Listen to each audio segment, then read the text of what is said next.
Alkitab mencatat bahwa iblis itu digambarkan seperti singa yang mengaum-ngaum mencari orang yang dapat ditelannya. Sedangkan umat Tuhan digambarkan seperti domba. Jadi kita tahu bahwa domba ini tidak akan ada kekuatan melawan singa. Makanya domba itu dia harus punya gembala sebagai penjaga, pelindung dimanapun dia berada. Dan Alkitab mengajarkan bahwa gembala agung kita yang menjagai, melindungi kita adalah Yesus. Tapi mengapa banyak domba-domba ini dimangsa sama iblis? Karena mereka tidak punya gembala. Dan kita tahu bahwa target iblis yang digambarkan seperti singa ialah domba yang tidak ada penjaganya. Itulah domba yang tidak punya gembala, yang hidup dalam kelemahan. Kita tahu bahwa binatang buas ini selalu targetnya ialah binatang yang lemah. Kalau kita tonton televisi, yaitu siaran tentang kehidupan binatang di hutan sana, di situ biasanya singa ataupun harimau dia akan mencari target binatang yang lemah untuk dia terkam dan dia mangsa. Begitu juga iblis itu yang digambarkan seperti singa, targetnya ialah orang Kristen yang lemah untuk dimakan, ditelan dan dimangsa.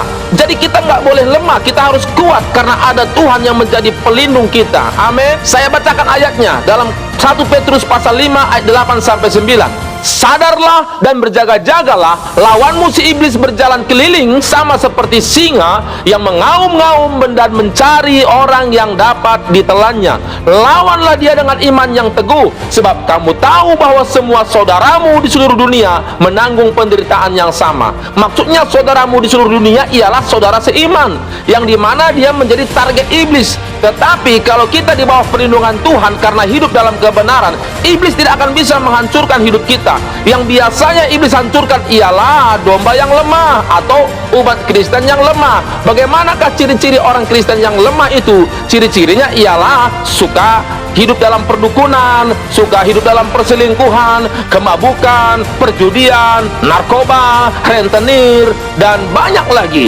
Jadi inilah ciri-ciri orang Kristen yang lemah, sudah jatuh ke dalam dosa, tidak lagi hidup dalam kebenaran. Orang seperti ini gampang hidupnya dihancurkan sama iblis. Makanya mari kembalilah kepada Yesus sebagai gembala agung kita. Izinkan dia menjaga, melindungi kita dimanapun kita berada, supaya kita aman dari terkaman iblis yang ingin menghancurkan umat manusia yang hidupnya jauh dari Tuhan. Amin. Kiranya firman Tuhan ini memberikan saudara kekuatan untuk selalu hidup dalam kebenaran, supaya saudara selalu di bawah perlindungan Yesus sebagai gembala agung saudara. Salam dari saya, Pastor Joni Nathanael Sinuhaji. God bless you.